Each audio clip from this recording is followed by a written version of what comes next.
Hello दोस्तों, कैसे हो। Welcome to my channel. आज हम बात करते हैं सिक्योरिटी को लेके, या जैसे किसी के साथ फ्रॉड हो जाता है तो अकाउंट सिक्योरिटी पे हम बात करेंगे। अकाउंट सिक्योरिटी में आपका कोई भी अकाउंट हो, जैसे कि जीमेल है, याहू है, या कोई भी मेल अकाउंट है, आपका फेसबुक है, यूट्यूब है, या कोई बैंक अकाउंट है, या आपका कोई डीमैट अकाउंट है, कोई भी ए टू जेड कोई भी अकाउंट हो, उन सबको हम कैसे सिक्योर रखें कि कोई फ्रॉड ना हो, या हमारा पासवर्ड लीक ना हो जाए, कोई हमारे पासवर्ड को कैप्चर ना कर पाए, कोई जान ना पाए। इन सबको हम कैसे बचा सकते हैं, कैसे अपने अकाउंट को सेफ रख सकते हैं, उसी सब के बारे में आज हम बात करते हैं और देखेंगे क्या टिप्स यूज़ करके हम अपने अकाउंट को सिक्योर रख सकते हैं। तो चलो दोस्तों, स्टार्ट करते हैं और सीखते हैं हम अपने अकाउंट को सिक्योर करने के टिप्स। तो कुछ पॉइंट्स हैं जो मैंने नोट डाउन किए हैं, उन्हीं के अकॉर्डिंग हम नए टिप्स सीखते हैं। तो सबसे पहला है सिक्योर योर अकाउंट, कि हम अपने अकाउंट को सिक्योर करने के लिए क्या करें, क्या सेटिंग करें अपने अकाउंट में। जब भी कोई हम अकाउंट बनाते हैं, आईडी बनाते हैं, कोई भी ईमेल आईडी बनाते हैं, तो अकाउंट में हम क्या करें, तो वो हम इस फर्स्ट स्टेप में सीखेंगे। दूसरा है कि जब हम अकाउंट पे पासवर्ड लगाते हैं, अपनी ईमेल आईडी पे पासवर्ड लगाते हैं, तो पासवर्ड कैसा होना चाहिए, कितने करैक्टर का होना चाहिए, उसमें लेटर होने चाहिए, नंबर होने चाहिए, क्या होना चाहिए, वो हम दूसरे पॉइंट में सीखेंगे। तीसरे पॉइंट में होता है, सपोज करो कि हमारा पासवर्ड किसी को मिल गया, या कोई वायरस था या कोई बग था जिसकी वजह से हमारा पासवर्ड लीक हो गया है, लेकिन फिर भी हमारा अकाउंट सिक्योर रहे, तो उसको सेकंड ऑथेंटिकेशन कहते हैं या मल्टी फैक्टर ऑथेंटिकेशन कहते हैं। तो वो चीज़ हम पॉइंट 3 में सीखेंगे।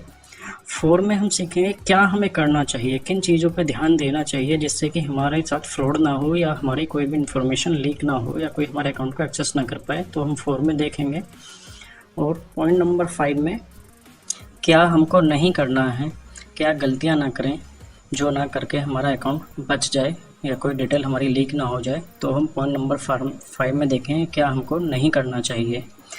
तो ठीक है, अब हम इन पॉइंटों को स्टार्ट करते हैं।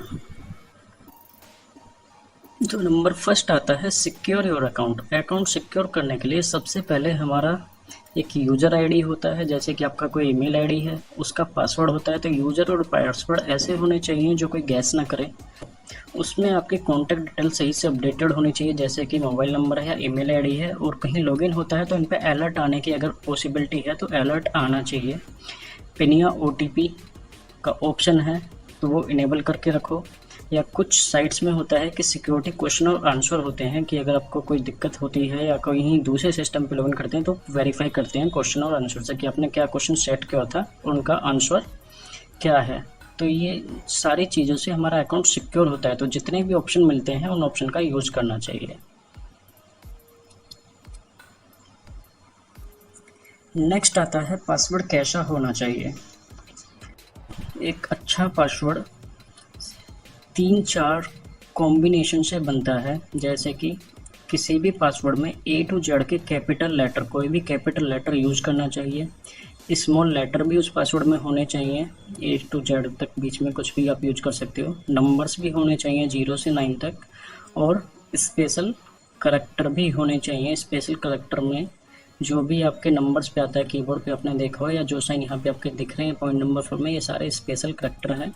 इनमें से भी कोई ना कोई स्पेशल करैक्टर आपको यूज़ करना चाहिए। वैसे @ और डॉलर ज़्यादातर यूज़ करते हैं, तो इन दोनों को छोड़ के बाकी और आप यूज़ करने की कोशिश करो। 2 पासवर्ड मैंने एग्जाम्पल में दिए हैं, जैसे कि फर्स्ट वाला है पुलिस मैन का मैंने बनाया है, इसमें L को चेंज कर दिया है नंबर से और A को चेंज कर दिया @ से। ये पासवर्ड अच्छा है, लेकिन फिर भी एक वर्ड से बना हुआ है तो गैसेबल है। दूसरा पासवर्ड पहले से ज़्यादा स्ट्रॉन्ग है, क्योंकि इसमें रैंडम करैक्टर हमने यूज किए हैं। कैपिटल लेटर भी हैं, स्मॉल भी हैं, नंबर भी हैं, स्पेशल करैक्टर भी हैं, कोई वर्ड नहीं है। हमने कहीं से भी कोई लेटर उठाया और उसको पासवर्ड में रख लिया है, तो ये ज़्यादा स्ट्रॉन्ग है। पहले पासवर्ड में भी हमने capital, small, number, special character सब यूज़ किया है, लेकिन वो एक वर्ड से बनाया हुआ है ताकि याद रह सके। तो आगे देखते हैं पासवर्ड कितना बड़ा होना चाहिए, या कितना बड़ा पासवर्ड है और क्या यूज करके हमने बनाया और कितने टाइम में ब्रेक हो सकता है। जो भी सॉफ्टवेयर होते हैं पासवर्ड ब्रेक करने के लिए उनसे कितने टाइम में कोई हैकर ब्रेक कर सकता है पासवर्ड को। तो यहाँ पे जो ये सीट दी हुई है इसमें आप चेक कर सकते हो, जैसे कि 4 करैक्टर का पासवर्ड अगर आप यूज कर रहे हो और फर्स्ट कॉलम में देखो ओनली नंबर्स में, तो सिक्योर नहीं है, वो एक साथ टूट सकता है पासवर्ड, बहुत जल्दी वो पासवर्ड क्रैक हो सकता है। और 4 करैक्टर का पासवर्ड आपका कोई सा भी लगा हो, चाहे अपने चारों स्मॉल कैपिटल नंबर सिंबल सभी के साथ में भी लगाए, तब भी वो एक साथ क्रैक हो सकता है। 5th करैक्टर का पासवर्ड भी सिक्योर नहीं है, तो ये आप देख सकते हो सीट में।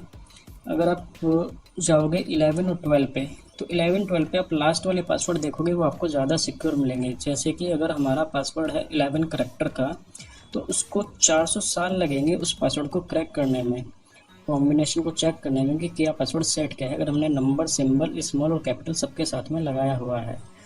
तो मिनिमम जो पासवर्ड होना चाहिए वो हमारा 11 या 12 करैक्टर का कम से कम होना चाहिए, और उसमें सारे कॉम्बिनेशन होने चाहिए, स्मॉल कैपिटल नंबर सिंबल वो सब यूज करके हमको पासवर्ड बनाना चाहिए।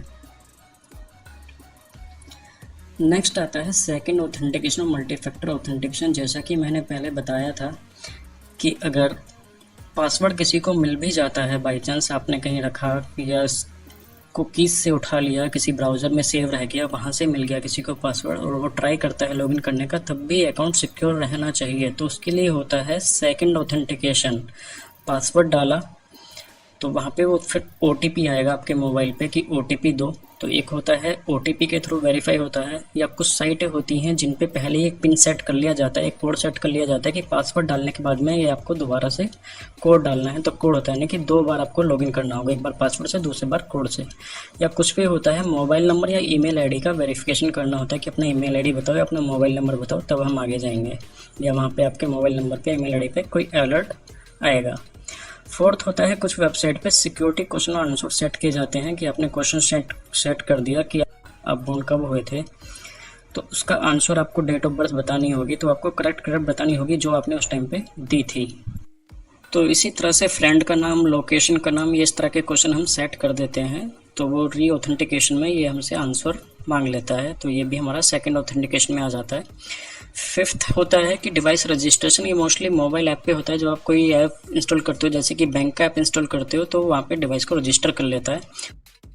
वो ऐप उसी डिवाइस पे आपको लॉगिन करने देगा, किसी दूसरी डिवाइस पे लॉगिन नहीं करने देगा। जिस डिवाइस पे रजिस्टर होगा उसी डिवाइस पे आप लॉगिन कर सकते हो। तो ये भी हमारा एक तरह से सेकंड ऑथेंटिकेशन है कि एक ही डिवाइस पे लॉगिन हो पाएगा, दूसरी डिवाइस पे नहीं हो पाएगा जब तक वेरिफिकेशन नहीं हो जाएगा। अब बात करते हैं साइन इन करते हुए या नॉर्मली हमें किन बातों पर ध्यान देना है जिससे कि हमारे साथ फ्रॉड ना हो या हमारा अकाउंट हैक ना हो। तो सबसे पहले अकाउंट पर स्ट्रॉन्ग पासवर्ड लगा होना चाहिए, जैसा कि मैंने पीछे बताया है, सभी का कॉम्बिनेशन होना चाहिए और कम से कम 11 या 12 करैक्टर का पासवर्ड आपका होना चाहिए। दूसरा होता है आपने कहीं पे लॉगिन किया और आपका काम खत्म हो जाता है, तो अपने अकाउंट को साइन आउट जरूर करें। अगर आप ही का फ़ोन है तो एक बार को चल सकता है, आप ही का सिस्टम है, आप यूज़ करते हैं तो ठीक है, लेकिन अगर आपने कहीं और भी लॉगिन किया है तो वहाँ से साइन आउट जरूर करें। जितने भी अकाउंट हैं आपके, बैंक का हो गया या जीमेल या ईमेल आईडी का हो गया या कोई सोशल अकाउंट हो गया, मतलब जितने भी अकाउंट हैं आपके, जितनी भी आइडिया हैं, सभी पे एक ही पासवर्ड ना लगाएं, सब पे अलग अलग पासवर्ड होना है। क्योंकि अगर बाई चांस एक पासवर्ड लीक हो गया और किसी को पता चल गया या किसी हैकर को मिल गया, तो आपके सारे अकाउंट का एक्सेस उसको मिल सकता है। तो इस बात का ध्यान रखना है कि सब पे अलग अलग पासवर्ड आपको लगाना है। पासवर्ड कम से कम 11-12 करैक्टर का होना चाहिए और कॉम्बिनेशन में होना चाहिए, जैसा हमने पीछे बताया है। 5th पॉइंट पे आते हैं, अपने पासवर्ड को समय समय पे बदलते रहना है, जैसे कि 3 महीने में बदल दिया, 6 महीने में बदल दिया, 8 महीने में बदल दिया। तो पासवर्ड को बदलते रहें, इससे हमारे अकाउंट की सिक्योरिटी बनी रहती है। अगर आपको लग रहा है कि पासवर्ड याद नहीं रख पा रहे हैं, जैसे कि 12 करैक्टर का पासवर्ड आपने लगाया और उसमें कुछ ऐसे लेटर्स लिए हैं कि आप उसको याद नहीं रख पा रहे हैं या नहीं हो पाता है आपको याद, अलग अलग पासवर्ड हैं, काफ़ी पासवर्ड हैं, तो उनको एक कोड वर्ड में नोट करके लिख लो। डायरेक्ट पासवर्ड नोट मत करो, एक कोड वर्ड में नोट करके लिखो और उसको ऐसी जगह पे रखो जहाँ पे किसी दूसरे को वो मिले ना। और सारे पासवर्ड एक ही पेज पे लिख के भी नहीं रख लेने हैं, अपनी अकाउंट के हिसाब से अलग अलग पेज पे पासवर्ड लिखने हैं और उसी हिसाब से उनको रखना है जहाँ पर किसी और को ना मिले। नेक्स्ट आता है पॉइंट 7, लॉगिन करने से पहले साइट का एड्रेस जरूर चेक करें। एक अच्छा पॉइंट है, जब भी आप लॉगिन करें, जैसे कि आपने कोई बैंक का साइट खोल लिया आपने गूगल पे सर्च करा, साइट ओपन करा और लॉगिन कर लिया और पता चला कि वो कोई फर्जी साइट था, किसी हैकर ने वो साइट बनाया। पेज सेम वैसे ही दिख रहा है जैसे कि बैंक की साइट का आता है, लेकिन जब आपने लॉगिन डिटेल डाल दी तो वो डिटेल हैकर के पास पहुंच जाती है और एक्चुअल में वो बैंक की साइट नहीं होती है। ऐसा किसी भी साइट के साथ में हो सकता है। तो उसका एड्रेस जो यूआरएल होता है, जैसे भी किसी भी बैंक का यूआरएल है, HDFC का ही ले लेते हैं, HDFCbank.net है या .com है, तो जो भी बैंक का यूआरएल है उसको एक बार चेक कर लेना है कि वो सही यूआरएल है या कहीं और ही जा रहा है। तो इस बात का जरूर ध्यान रखना है, लॉगिन करने से पहले एड्रेस आपको चेक कर लेना है। नेक्स्ट आता है मोबाइल या सिस्टम जहां भी आप लॉगिन कर रहे हैं अपने अकाउंट को, तो उसमें एंटीवायरस या सिक्योरिटी ऐप होना चाहिए कि बाई चांस कोई फर्जी साइट ओपन हो गई है तो उससे अगर कुछ डाउनलोड हो रहा है, कोई वायरस डाउनलोड हो रहा है, कोई एक्सी डाउनलोड हो रही है, तो वो एंटीवायरस उसको पकड़ ले और सिस्टम में कोई वायरस वगैरह ना आए जिससे कि कोई हैकिंग या कोई डाटा लीक ना हो जाए। नेक्स्ट आता है सेकंड ऑथेंटिकेशन। ये आपको वैसे यूज करना है जैसा कि मैंने लास्ट स्क्रीन में बताया है, OTP है या कोड है या सिक्योरिटी क्वेश्चन है या डिवाइस रजिस्ट्रेशन है, तो जो भी ऑप्शन साइट पे मिलती है वो ज़रूर आपको यूज करना है। पॉइंट नंबर 10 में आता है सिक्योरिटी क्वेश्चन वाला, ये सेकंड ऑथेंटिकेशन में ही आता है। सिक्योरिटी क्वेश्चन पे कुछ आंसर सेट किए जाते हैं, अगर वो याद नहीं रख पा रहे हो, वैसे तो याद रखने चाहिए, नहीं रख पा रहे हो तो उनको भी पासवर्ड की तरह ही एक सिक्योर जगह पे नोट करके रख लेना है। ये आपका सेकंड ऑथेंटिकेशन। और कभी कभी अकाउंट रिकवरी में जैसे पासवर्ड भूल जाते हैं तो वहाँ पर भी इन क्वेश्चन आंसर की ज़रूरत हमें पड़ सकती है। अब बात करते हैं हमें क्या नहीं करना चाहिए। पासवर्ड सेट करते हुए यूज़र आईडी सिंपल वर्ड, जैसे कि कोई वर्ड ले लिया नॉर्मल, या पासवर्ड ही, बहुत लोग पासवर्ड ही वर्ड यूज़ कर लेते हैं। नॉर्मल वर्ड कोई भी यूज़ नहीं करना है, या नॉर्मल पासवर्ड रख लेते हैं ABC 1 2 3 4 या XYZ 1 2 3 4 या 1 2 3 4 5 6। बहुत सारे लोग होते हैं 1 to 9 तक ही यूज़ कर लेते हैं, नंबर, सिर्फ नंबर से पासवर्ड यूज़ कर लेते हैं। तो ऐसे नॉर्मल पासवर्ड कभी भी यूज़ नहीं करने हैं, कॉम्बिनेशन यूज करना है, 11 से 12 करैक्टर का पासवर्ड यूज करना है। सेकंड होता है अलग अलग सिस्टम पर या पब्लिक सिस्टम, जैसे कि साइबर कैफ़े में चले गए या किसी के यहाँ पे गए वहाँ पे यूज़ कर लिया, या कहीं स्टेशन पे गए वहाँ का वाईफाई यूज़ करके आपने कनेक्ट कर लिया। तो ये सारी चीज़ें क्या होती हैं, अकाउंट की इन्फॉर्मेशन लीक होने के चांसेस बहुत ज़्यादा हो जाते हैं। आपने किसी सिस्टम पे लॉगिन किया, बाहर साइबर कैफ़े में लॉगिन किया, वहाँ पे कुकीज़ में आपकी डिटेल, पासवर्ड वगैरह डिटेल कुकीज़ में सेव हो जाती हैं और वहाँ से कोई भी इन डिटेल को एक्सेस कर सकता है, या अगर उसमें कोई वायरस है या कोई मालवेयर है तो वहाँ से वो आपकी डिटेल लीक हो सकती है और कोई आपके अकाउंट को हैक कर सकता है। तो इस चीज़ का भी ध्यान रखना है। आप अपने मोबाइल फ़ोन पे या अपने ही सिस्टम पे ज़्यादातर लॉगिन करें। अगर करा है बाहर तो उसको साइन आउट करना बिल्कुल ना भूलें, और हिस्ट्री जो भी होती है, हिस्ट्री या जो भी डाटा कुकीज़ से होती है उनको क्लियर करें।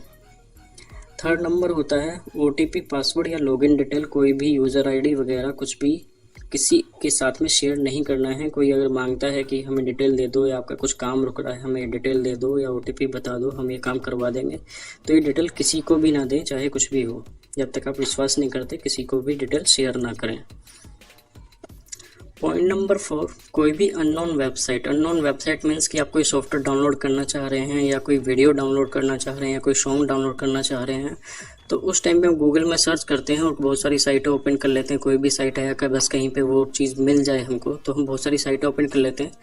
इस कंडीशन में क्या होता है कि बहुत सारी फर्जी साइट भी होती हैं जिन पे हैकर अपने स्क्रिप्ट डाल के रखते हैं कि कोई ओपन करेगा या कहीं किसी लिंक पे क्लिक कर देगा, वो तुरंत आपके सिस्टम में डाउनलोड हो जाएगी और वहाँ से वो आपका डाटा उसको एक्सेस दे देगी। तो कोई अननोन साइट जिसको आप नहीं जानते हैं या आपको ट्रस्टेड साइट नहीं लग रही है, HTTPS साइट नहीं है, तो उसको ओपन ना करें और उस पर कुछ डाउनलोड ना करें। अगर ओपन हो गई है गलती से तो कहीं लिंक पे क्लिक ना करें और उससे कुछ डाउनलोड ना करें। सेम कंडीशन है कि अननोन ऐप को भी इंस्टॉल नहीं करना है अपने मोबाइल में या अपने सिस्टम में। जो ऐप लग रहा है आपको कि नहीं ज़रूरी है और लग रहा है कि ट्रस्टेड सोर्स से नहीं आई है, किसी ट्रस्टेड वेबसाइट पे नहीं मिली है, ट्रस्टेड स्टोर में नहीं है, तो ऐसी ऐप या ऐसी सॉफ्टवेयर इंस्टॉल ना करें। पॉइंट नंबर 6 में आता है, आपके पास कोई मैसेज आता है कि आपका क्रेडिट कार्ड मिलना है या ये लिमिट उस पर मिल जाएगी, आपको ये सारे बेनिफिट्स मिल रहे हैं, आप यहाँ पे क्लिक करो, हमसे कांटेक्ट करो, या कोई मोबाइल नंबर देता है या ईमेल में आता है ऐसा, या डाउनलोड के लिए लिंक आता है या कोई आपसे रिप्लाई में कुछ इन्फॉर्मेशन मांगता है, तो अगर ट्रस्टेड नहीं आपको लग रहा है कि मेरा इससे कोई कांटेक्ट नहीं है, मेरे पास नहीं आना चाहिए था, पता नहीं क्यों आया है, ऐसा आपको लग रहा है, तो ऐसे लिंकों पे क्लिक ना करें या उनको डाउनलोड ना करें। हो सकता है वो सब फर्जी हो या उनमें कोई मालवेयर या कोई वायरस हो, तो इनसे हमें बचना है। पॉइंट 8 में क्या होता है, जब हम लॉगिन करते हैं तो वहाँ पे एक रिमेंबर पासवर्ड का ऑप्शन आता है, बहुत साइटों पे आता है, जहाँ पे या सेव पासवर्ड का आता है या remember my credential something like date कुछ आता है। तो पासवर्ड सेव वाले ऑप्शन को कहीं भी टिक ना करें। उससे क्या होता है, आपका पासवर्ड उस सिस्टम पे सेव हो जाता है और नेक्स्ट टाइम जो लॉगिन करेंगे तो ऑटो पासवर्ड फिल हो जाता है। तो ये भी आपको नहीं करना है। इससे भी क्या होता है, आपका पासवर्ड उस सिस्टम के क्विज में सेव हो जाता है और वहाँ से हैकर्स को मिल सकता है। तो इन चीज़ों को अवॉइड करना है। ये सारे पॉइंट्स हैं, इनसे हम अपने अकाउंट को सिक्योर रख सकते हैं और फ्रॉड होने के चांसेस ना के बराबर हो जाएंगे। तो ठीक है दोस्तों, इन सभी बातों का ध्यान रखो। आगे फिर मिलेंगे हम नई वीडियो के साथ कुछ नया लेकर। तब तक के लिए आप इन सारी चीज़ों पे गौर कीजिए, देखो कहाँ पे कोई गलती तो नहीं कर रहे हो, सारे पासवर्ड स्ट्रॉन्ग रखो और सभी साइटों के या सभी अकाउंट के पासवर्ड अलग अलग रखो। अगर कोई कंसर्न है या क्वेश्चन है, प्लीज़ कमेंट और ask me. Okay bye, thank you so much.